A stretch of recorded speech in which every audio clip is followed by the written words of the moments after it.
Habari asubuhi, which means good morning in Swahili, and welcome to the Mara Triangle. My name is Brent. I have the talented Eggsy on camera, and he's shaking his head because I'm in such a good mood like I am most mornings. But I am continuing our love affair with probably going to be our new favorite pride of lions, the Angama pride, and their 7 cubs, 4 adult females, and they are just over behind me. Where must I move? Yeah, you just go forward. Go forward, okay. And awesomely enough, just off, as you can see them, and can we see them nicely? And there's a beautiful big elephant bull who's walking behind them as well. Now, from what we can see, these lions have obviously had a snack last night. They haven't moved very far at all from where we had them last night. They're probably about 500 meters, but there's such an incredible density of food species around here. Warthogs, topi, Thompson's gazelle, impala. Ooh, I can't wait to show you an East African impala and its monster horns. But we came down quite early this morning. And it's a bit of a different day today than yesterday. Yesterday we had quite a lot of cloud cover, so it was quite cool. But today it's much more open. So it is still a very pleasant temperature, but still quite chilly. But it looks like they've managed to feed overnight, so they're probably going to rest amongst those trees for the rest of the day. Now, we have found that this pride up in the tree, as we did yesterday, so who knows, as it gets warmer today, they might decide to start climbing to get away from all the biting flies.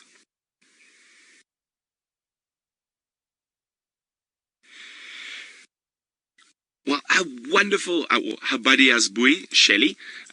Shelley would like to know, can you get as close to the animals here in the Mara as you can in Djuma? Yes, you can. Shelley, the reason we're not driving closer to those lions at the moment is because there has been a lot of rain and there's some marshy areas between us and the lions, and we would have to probably spend the rest of the day trying to dig ourselves out of the mud. But yes, if they are closer to the road in an area that's not saturated with water, we can definitely get a lot closer to them, and they are as relaxed with the vehicles as the animals are in the Sabi Sands. It is absolutely gorgeous here this morning. Watch my head. Sorry. And remember, hashtag Safari Live if you've got any questions for me about the Masai Mara or the lions. And as I say, I'm getting to know the lions still, but I'm very lucky that we have one of Angama's best guides with us today, Douglas. So he's helping me out, giving me all the information that I might be lacking. And it is truly thrilling to be here.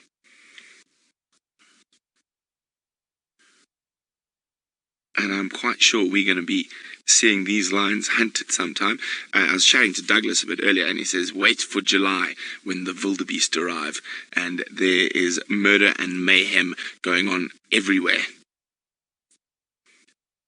Now, in certain parts of the Masai Mara and Serengeti ecosystem, the lions can actually really struggle for food when the migration's not there.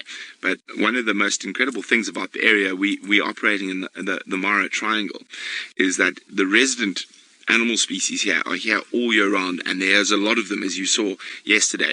So these are the lucky lions. They are well fed for most of the year, and then they are absolutely obese during the migration. Oh, and can you see that other lioness there, Eggs? Over there.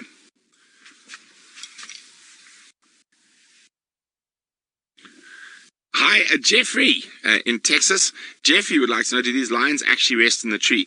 Yes, they do, Jeffrey. Actually, last night when we were with them, there was an adult and I think about 3 cubs actually sleeping in a shepherd's tree. And it is not uncommon in this part of Africa for lions to sleep in the tree. And that's due to the amount of biting flies. So if they get a little bit of elevation, there's a bit more breeze, and it keeps the flies from biting on their ears and other soft parts. Oh, that is a nice elephant bull coming through there. You see him, Zanda? Is he behind the pole? He's moving towards the pole. He's behind the pole. Oh, we'll wait for him to move out. Well, a good morning to Mind Warp, and Mind Warp, you're going to have to bear with me because I'm going to have to get some help from Xander here, because okay, Xander, you see down where Serena is, those three. So if we point the camera there, so Scarface Mind Warp, his territory is down there, probably about 7 or 8 kilometers from here. And he hasn't been seen for a while, I've heard. Yeah. So he is a very old lion. Douglas just saying, so he hasn't been seen for a while. But maybe we'll take a meander down there this morning and see what's happening. But yeah, I know he hasn't been seen by any of the guides I've spoken to for a while. So who knows? Now this area has 4 males. I've only seen one of them so far. That dominate over this area from here through to the edge of the triangle and beyond. And the most incredible thing here is, though we're in the reserve now, there's almost no difference between in the reserve and out the reserve. The animals move freely. There's no fences. So I think we're going to leave the Angama pride, or they snooze, because I think they probably ate a warthog or something last night. And we're going to move down towards the Mara River and see what other adventures await. Isn't this so exciting? Remember, #SafariLive if you got any questions for us. And, well, it sounds like we're going to go across to something very fun. And that's Taylor and Bushwalk. And I'm going to ask Taylor to show us how to use a rubbing post. Okay, so here we are. Welcome back to the Masai Mara, or should I say Karibu Sana, which is a very big welcome to everyone. And we're just having a little bumble now. We've left the lions. They seem to be very, very flat. So we're heading down towards a big swamp that is called Samaki, which basically means fish in Swahili. And I think it's a bit early for the elephants, but maybe a little bit later when we go there. I think there must have been a good 100 or so elephants spread out through that swamp. As it gets a bit warmer during the day. So we're going to do a little drive down past Samaki and see what's there. So what we're finding now at the moment, at this time of the year, there's sort of two big congregations of general game. So you've got the congregations around the river and the seasonal swamps that are quite full at the moment. And down there we're finding sort of Thompson's gazelles, topi, buffalo, ellies, impala. And then right up against the escarpment, the Ololo escarpment, which is where we live on top of, there's masses of zebra and Coke's hartebeest and eland, and it's going to be amazing. So as the season changes, as it dries out, a lot of those animals are going to move down from the escarpment onto this grass. Now, I know a lot of you have heard a lot of us go on about red grass and how good it is for grazing. Now, the amazing thing is that, so I was chatting to Douglas and I was like, ooh, this, what's it, red oat grass? Yeah. Red oat grass? Is it a Themida? Is it the same? It's like, yeah, it's Themida triandra. So it's the same grass, that really high quality, ooh, I gotta go down, there's some bumps. That really high quality grazing grass, I'll grab some for you now, that we find in the Sabi Sands, but only really in patches, sort of down on Cheetah plains. But literally here is a sea of Themida triandra. So let me just grab a piece for you now.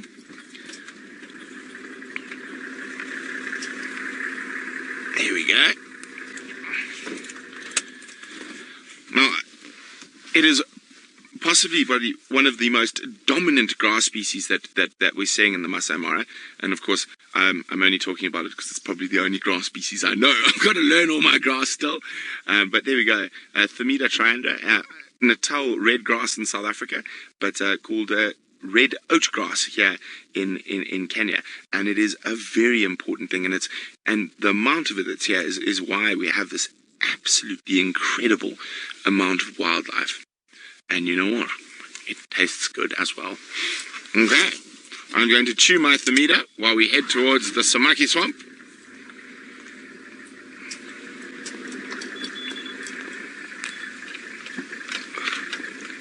I just can't help myself. I'm just absolutely blown away by the vistas we get here. I mean, look at that. A lone shepherd's tree. And behind the shepherd's tree, And you see the birds flying there, eggs. So if we zoom in, it's quite far away, but that's the Samaki swamp, and about 150 white storks and lots of saddleable storks and oh, what's that? I'm going to get my binoculars.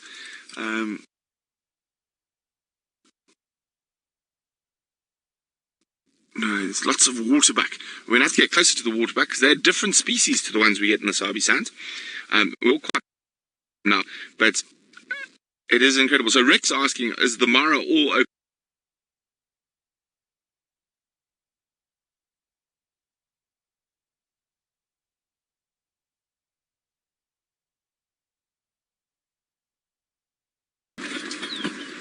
Okay, hello. We have moved away from the Samaki swamp, and we are going around now to get back down towards the river.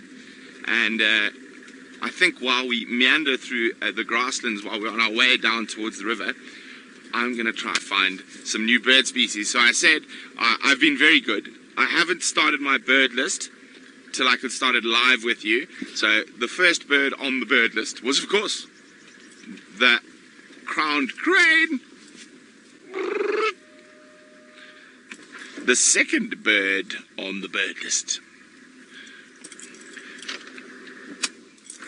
is a pin-tailed wider. Now I know we have seen them at Djuma, but he's just sitting so lovely and up on a little branch. Now Consulting Detective is wondering what is the bird species I'm most excited to see in the Mara. Now one of the bird species I'm most excited to see in the Mara is a relative of the pin-tailed wider. It is another little wider. Oh, am I causing a traffic jam? I am. Oh, there goes let me just pull over, let the vehicle go past us while I chat away, while I natter away, or chirp away since we're birding. Okay, let's just let the car go past. Okay, so one of the birds I'm most excited to see, and actually, one of the birds I'm most excited to show you, it just happened to open on the page, is number 2. A superb starling. Isn't that just the most wonderful name? So number 2, a superb starling. We might even see one in the area we're heading to at the moment. But Consulting Detective was wondering what the birds I'm most excited to see. And one of the birds is something I didn't actually know about. It's called a silver bird. And there we go, that's that. So part of the flycatcher family. That is probably one of the birds I'm most excited to see. And as you can see, there's no circle. No circle. I haven't ever seen a silver bird before. Now, Doug's telling me they're down near the Mara Bridge, which we're not going to go to today, but we will get to. It is quite far from here. And where are the widers? There we go, sunbirds. Am I being a numpty? I think I am. There's just too many birds in the book. It's so exciting. Okay, let me be sensible and try use the key. Of course, being me, I get too excited and I forget to use the key. But now I have used the key, so we are in the right zone. And as I said, it's related to the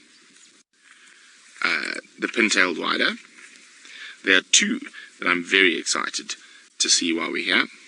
One is the straw-tailed wider, number 7. There we go. And the steel blue wider. So how cool are those? The straw-tailed and steel blue wider. Those are what I'm really excited to see.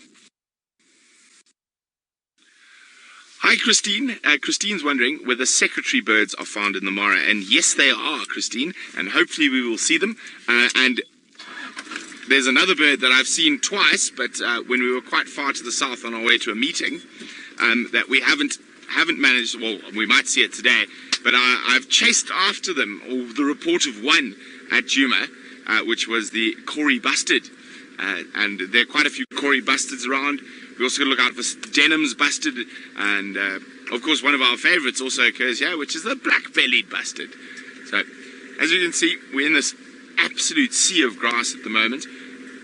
We are heading down towards the Mara River, Now, there's a spot down there that we're heading towards. It's really good for big cats and birds. It's called Majandege, which basically means water of the birds. So there's often lots of water birds there. And there's actually a spot where, on our way back from a meeting, we nearly saw a lion kill a couple of days ago.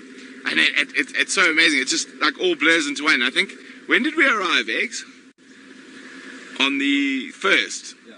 So we're on the 1st, we're in the Nairobi for the 2nd and the 3rd.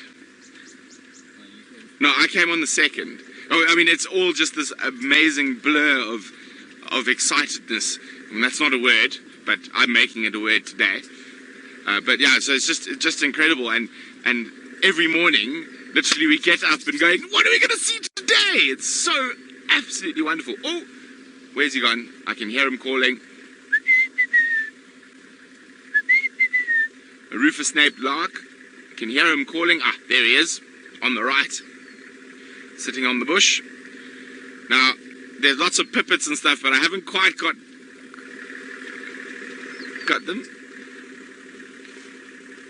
Okay, there we go. I didn't hear who it was, but the pin-tailed wider was someone's first forward bird on their Kenya list. Well, here's the second. It is a rufous-naped lark calling from, it looks like, Kirk. There we go. Well, Kirk, here's number 2. Come on, give us one call. Don't be shy. You were calling so nicely earlier. There we go. So they sit often up on little bushes and that and display. Now, we're going to try head towards Majandege to try find some more birds and hopefully some big cats and elephants. And while we do that, we're going to go across to Taylor, who's hot on some leopard tracks. Well, from James to one of James's favourite creatures, the topi. Well, I don't know whether he likes topi or just likes saying the word, but there we go. We've got a nice male topi atop a termite mound, checking for lions and, of course, also checking for any potential rivals to his little patch. So, topi you will often find on top of these termite mounds, surveying the distance. Eggs, if you come this way and we look into the distance, almost every large termite mound in the distance has a large topi standing on top of it. See, there we go. So you can see, as we're moving down, we're right next to the Mara River now. So we're going to start seeing a few more antelope. I'm really hoping there's a big group of, yesterday was a big group of Thompson's gazelles in this area. And so we're gonna keep moving through here. But there we go. Almost every big termite mound's got a topi on top. And I did promise I was going to show you a new species of waterbuck today. And we have found them. And they are called Defassa waterbuck. So unfortunately they're not showing us their rear ends at the moment. So they don't have the white circle on their bottom. They've just got a pale bottom instead. Ooh, and just so much to look at. What bird is that now? There's a fish eagle on top of the tree line, just to the left of the topi. A bit higher than the topi, we've got, it looks like a juvenile fish eagle. Hasn't quite got his adult plumage just yet. So as I said, the Mara River is just beyond those trees. And as we meander a bit further, we're going to get closer and closer. Remember, #SafariLive if you've got any questions for us. And we would love to hear from you. Now, Zander just was being quite poetic. He says, I've finally figured out how to describe Kenya.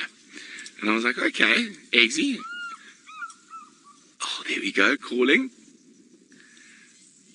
And I was like, okay, Eggs, how do you describe Kenya? And Zander says to me, it's like falling in love. He says, I feel the same way when I look around as we drive through the Masai Mara as I do when I look at my girlfriend. Isn't Zander so sweet? He's blushing now. He's going red in the cheeks.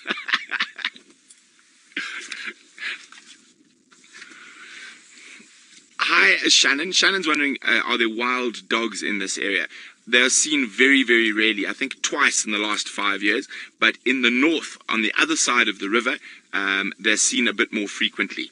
So who knows? Hopefully, I'll bring a bit of wild dog luck and they'll come back for another visit. So actually, the first time wild dogs were seen in many, many years was on the site where Angama is being built.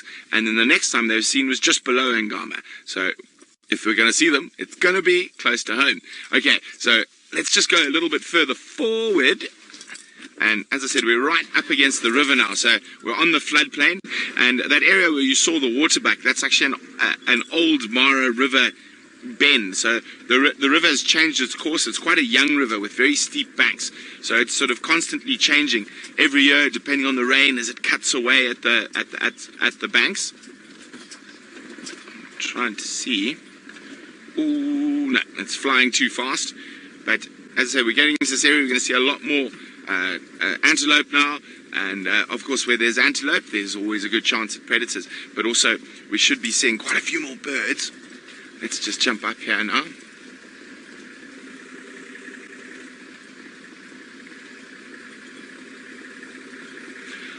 Hi, African bush lover.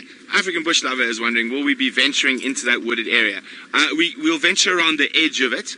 It is a protected area. There's very, very little of that ecosystem left. So there's no driving into that wooded area, but we can go right along the edge of it. So we will try go along the edge of it. And there's certain spots where you go to sort of picnic sites or campsites that do go into that wooded area. But generally, we stay on the edge of it. And historically, this wooded area was all along the Mara River. But slowly, as climate has changed, and over the last sort of 1,000 years, it's really, really limited to this section of the Mara Triangle and the other side of the river in the Mara National Reserve. And it's sort of the only sort of proper riverine forest that's left. This type of riverine forest that's left in East Africa. So it's very important that we look after it and conserve it. So unfortunately we won't be going deep into it, but we will be hanging around the peripheries. Now, who's ready to see an impala on steroids? So we all seen our lovely impala that we get at Djuma and in the Sabi Sands. Now we're going to have a look at a male East African impala that has horns that look like they belong on a kudu. Okay, tell me when. Eggs? Yeah. Okay. Good? So there we go. We've got some East African impala. Now, of course, they are the same species of the impala, but due to the nature of this incredible grassland mosaic that we have here, their horns get much, much bigger. Look at that. There's Nyala and Kudu in the Sabi Sands that would be jealous of a set of horns like that. Now, on average, most of the animals are bigger than what you would get in the Sabi Sands, even the same species. And the reason being is because of this lush grassland. So they get a lot more nutrients from what they feed on. And that also means that their territories are generally a bit smaller. They don't have to travel as far to get food. Ooh. No, that is a stick. Sorry, I thought I saw something. Now, we are coming up to this area called Majandege, so water of the birds. And it is another one of these sort of extinct oxbows off the Mara River. And that's where we're going to be finding a lot of animals at this time of the day. And as we start moving back towards Angama, the elephants will start moving towards this area as well. Isn't that funny? So there we go. This is the Majandege campsite, but it looks like a warthog, I would guess, just from the size, has decided the signpost is a great place to rub its bottom. So there are campsites in the riverine forest, so that looks like the warthogs have decided that's a good place to have a scratch after a wallow. While we go try and get closer to the wallow and see what incredible birds we can find, let's go to a little creepy crawly with 8 legs.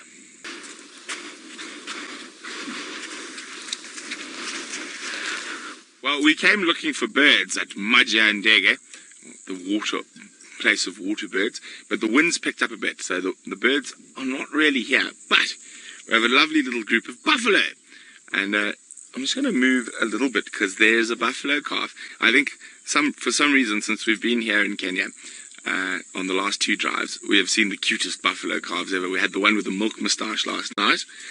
Now we have one that is sleeping so soundly.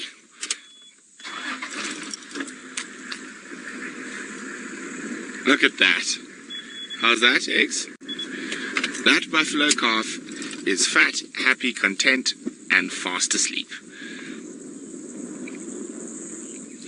Mom's ruminating away and sticking close to Mom for protection, but absolutely passed out.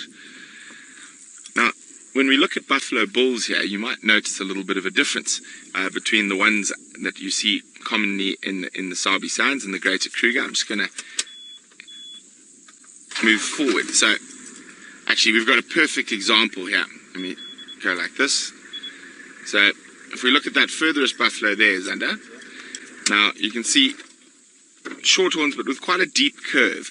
And that is probably most of the buffalo bulls we get down in South Africa are like that, but not quite. Oh no, now you're being rude, you're moving away. But there's a very distinct sort of horn type that is far more common in East Africa than it is in Southern Africa. But of course he has moved away now. Let me just reposition again. And it's a very shallow curl, but with a very wide horn. Oh, the bull just woke baby up. He just stepped on the bubba. Oh, sweetness. Look at that face. I'm like, oh, why did I have to get up? I was so comfy. Oh, goodness. Look at the flies. Now, he's not looking at us. And there we go. He's turning his head a little bit. So when that bull turns his head, so it's a very shallow curl with a very wide set horn on the bulls, and that's far more common in East Africa. We don't see it often in Southern Africa. Now, let me just see if there's another bull that's being a little bit more. There was another bull. There we go. There he is. That's showing that very distinct sort of horn pattern.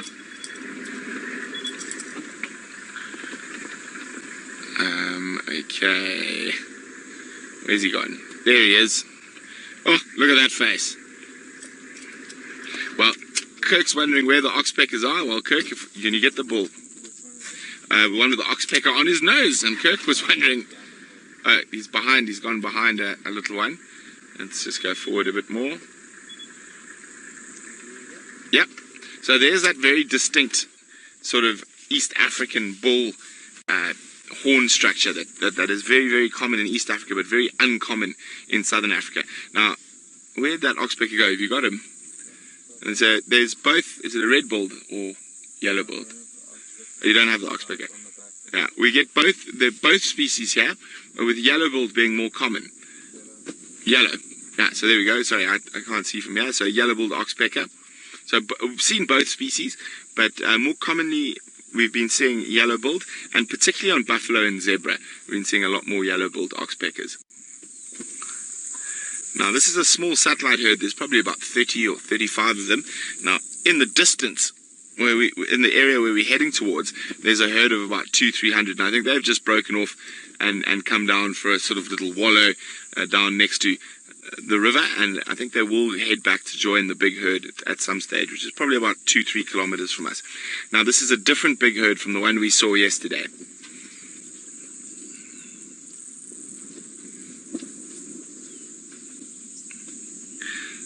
Sorry, Megs, you just cut out there for a second. I know Rishi was asking about the horns of the buffalo, and then I got a beep.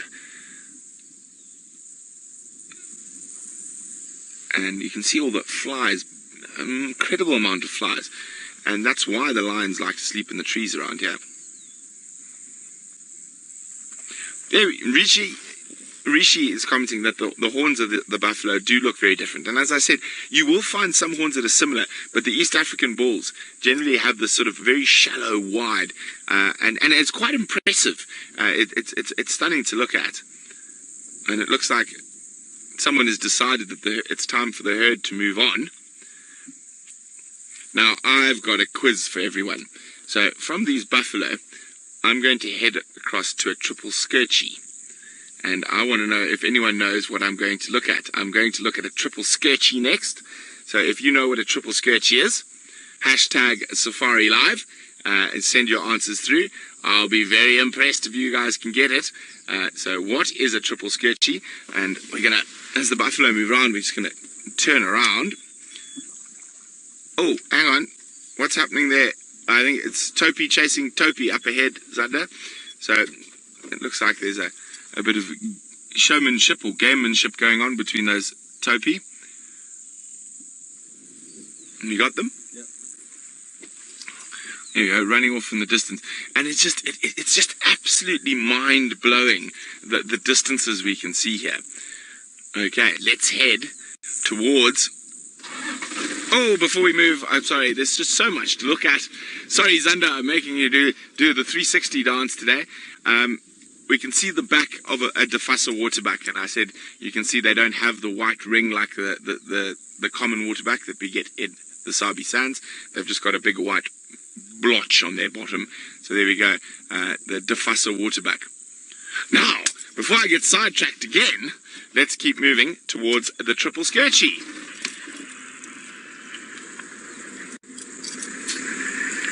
Sorry, buffs. Hi, guys. Looks like the herd is up and on their way to go join the bigger herd, which is in the direction of the triple skirchies. But the triple skirchies are not the big herd of buffalo. Aha, I wonder who knows what a triple skirchie is. Oh, they definitely look at you like you owe them money. There's no other way to describe it. Especially with those big wide horns.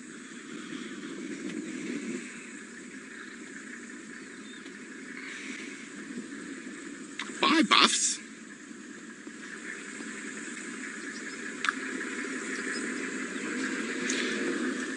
So, off the main roads that we've been driving on, there's these wonderful little tracks like we are now that meander.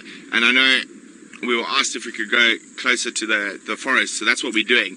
So fingers crossed that we might even find a leopard on our way to triple skirchies, because there are more than one triple skirchie. Eggsy, do you know what a triple skirchie is? No, Eggsy doesn't know. It's a big surprise. Doug definitely knows. He's smiling in the back there, having a little giggle. So I'll be very impressed. I don't even think Final Control know what a triple skirchie is.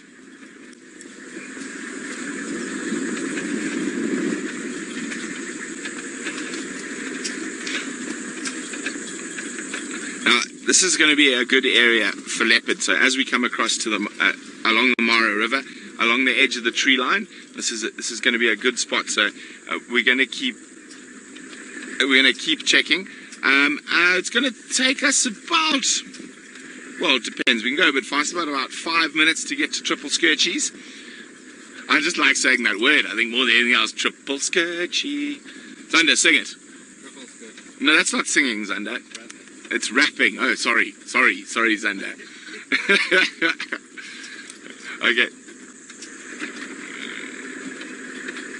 Okay, so while we make our way, you can see how wet it gets here. So you can't use this road after the rain, but we're going to bump our way along to the triple skirchie, give you some time to think about it.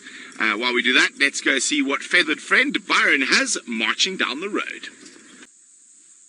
Well, we're not going to show you the triple skirchie just yet, because I'm sure quite a few of you are excited to see the crowned cranes again. These are the grey crowned cranes, not the northern crowned cranes. And there they are.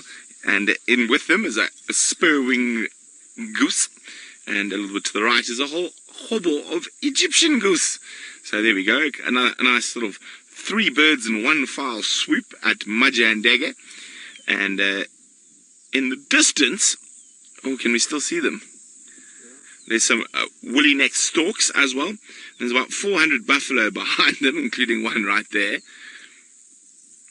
And where are we now, Eggs? Yeah, we're with the buffalo. With the buffalo and the woolly neck storks. Okay, and as if we come closer towards us, we're much closer to the Arathusa waterbuck. And we can see their bums a bit more clearly. And you can see, living up to their name, feeding in the water on the nice lush sedges that are growing. And Eggs, do you think we're ready to show them a triple skirchy yet? Oh, I don't know, Eggs. I think maybe we should hold out a bit longer. Yeah, okay, let's show them a triple skirchy. There we go. A triple skirchy is the Camelopardus triple skirchy, the Masai giraffe.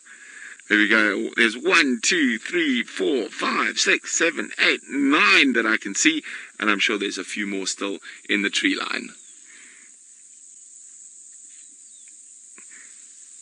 They are exquisite. More than 9, 10. 10 that I can see. So isn't this absolutely splendid? So from sitting in this one spot, we've got triple skirchies. We've got 2 herds of buffalo on either side of us.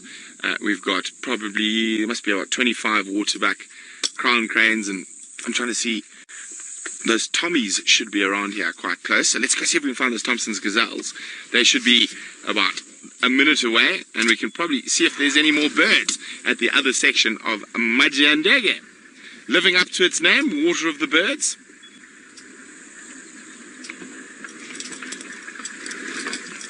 This is just, I think Eggsy has nailed it when it comes to describing how driving around here in Kenya makes you feel. It's like falling in love.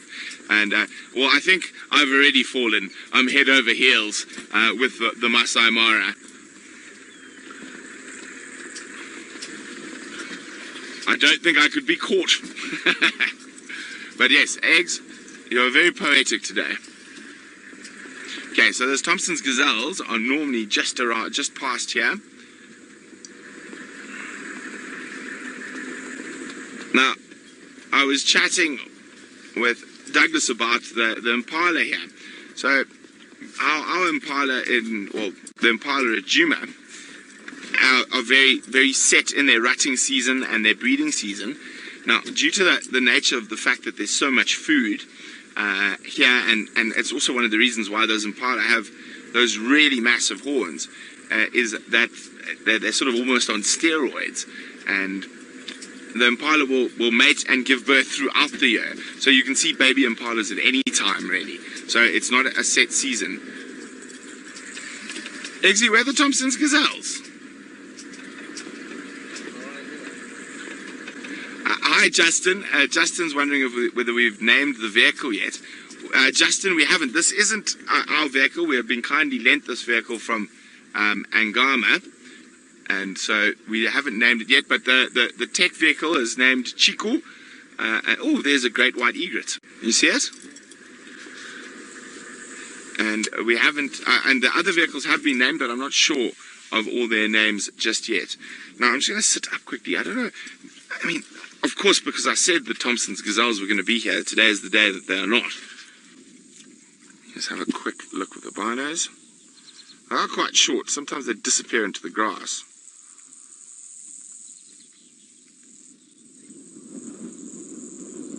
Oh dear, where have the Tommies gone? Now I came here particularly to look for Thompson's gazelle and ostrich, both of which are proving to be a little bit scarce. Well, really important to use your binos out here. Now a lot of the stuff we spot is through binos.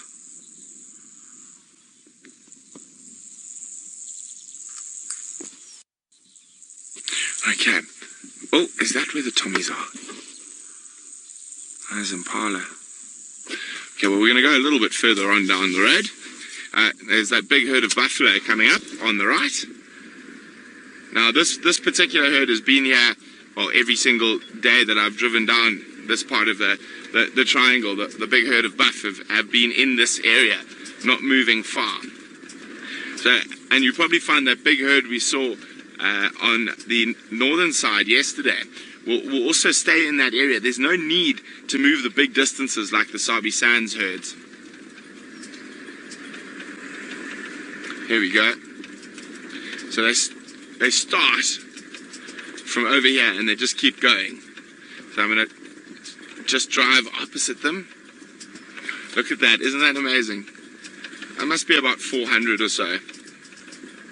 And they've been almost completely stationary in this area for a couple of days. Lots of grass. So I'm just going to switch off and give you a lovely vista filled with buffaloes. And we're going to leave you and send you across to Commander Bond, who's with an animal that's bigger than a buffalo, but smaller than an elephant. Oh, well, we found the Thompson's gazelles. As you can see, some of them are hiding in the grass, and they are quite short, so sometimes they're a bit difficult to see. And you can see there's also some topee around. And now, Thompson's gazelle is a strange name for an antelope. Thompson? Who's Thompson? Why are you called Thompson's gazelles? So they are named after an explorer who explored, or one of the first British explorers to explore this part of the world. His name was Joseph Thompson, and he was quite a unique explorer for that time period, because he didn't actually end up in fights with the local people or with his porters, which was very unique.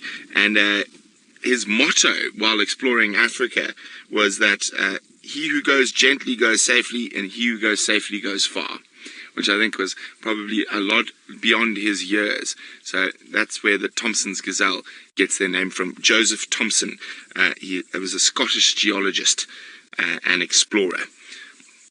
So he who goes gently goes safely, he who goes safely goes far. I think that is an absolutely splendid quote. So that's where the Thompson's gazelle get their name from. So often referred to as Tommies out here. And of course, the favorite food of an animal we're yet to see so far in the Mara, the cheetah. But hopefully we will spot a cheetah on these vast open plains shortly. Oh, pigs is under. Warthogs. And a massive herd of topee, so let's go a little bit closer. Now, I want to get close to a topee so I can show you the glands on its face. Now, unfortunately, the Tommies are just a little bit too far. So I know a lot of you are asking about cheetah. So generally, they're further towards the south, towards the Tanzanian border. And at the moment, we haven't managed to get that far yet. We're still exploring this area around the Mara River. But we will definitely get down there soon. So here we go. Now, all the topee. Hi, topes. Now, once we get close, you can actually see, specifically on the males, that preorbital gland that they'll use to mark. Hello, big boy. How's that, Zander? Bit more? So you can see the size difference as well. And you see the guy with the mud on his horns? Over there. Yeah, straight opposite me. Yeah, so there's a male, and you can see quite a lot of antelope species will rub their horns in mud to try and make themselves look more impressive to the ladies and keep the boys at bay. But you can see those glands, you see those little holes below his eye. So there we go, and they use those to scent mark. Now, we've spoken quite a bit about bot flies, and you'll notice topee are often sort of nodding their heads and snorting. And that is because they are very, very often sort of have botfly larvae in their nasal cavities, feeding off the mucus. So they'll often see them sort of bobbing their heads and snorting. And I don't think no, the warthog yesterday, it escaped us, didn't it, Sunday? Well, we've got some warthog that are a bit more out in the open.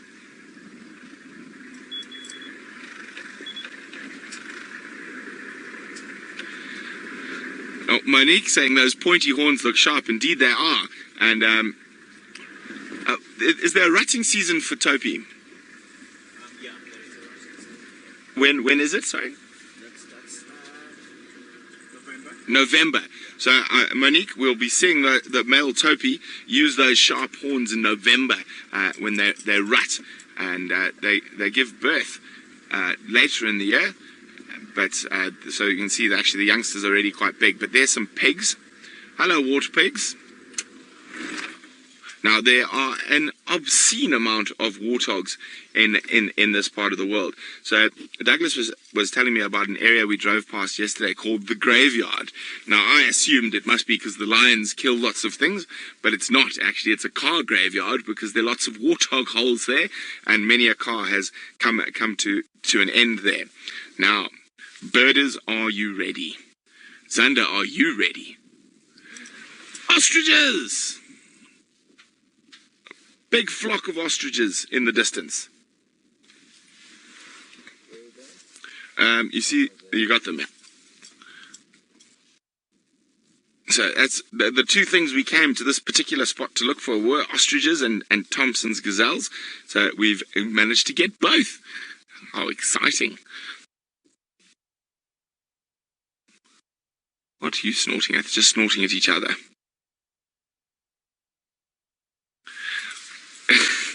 Well, we've got an interesting handle coming through. A tormented zombie eye was wondering whether we had ostriches. Well, there's your answer.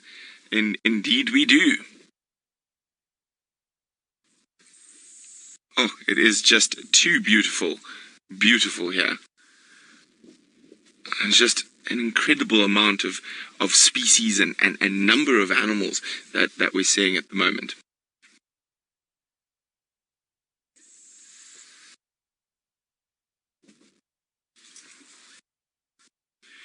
Nancy's wondering where would ostriches go to roost at night.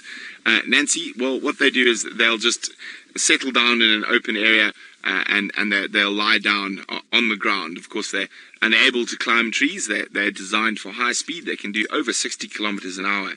And a favorite food of cheetahs in southern Africa. Do the cheetah hunt ostrich here? Yeah. Yes, so again, another favorite food of the cheetahs here, the ostrich. Now, hopefully at some point we will see them a bit closer to the road, but we're going to now start heading back towards the north. And there we go. And who knows what we're going to find on the way.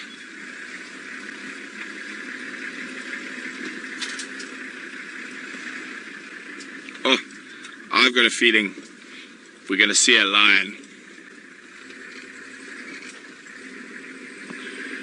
Now, we've got a long way to go to the north, so we're going to start heading there. And while we do that, let's go across to Taylor, who seems like she's done walking for the morning.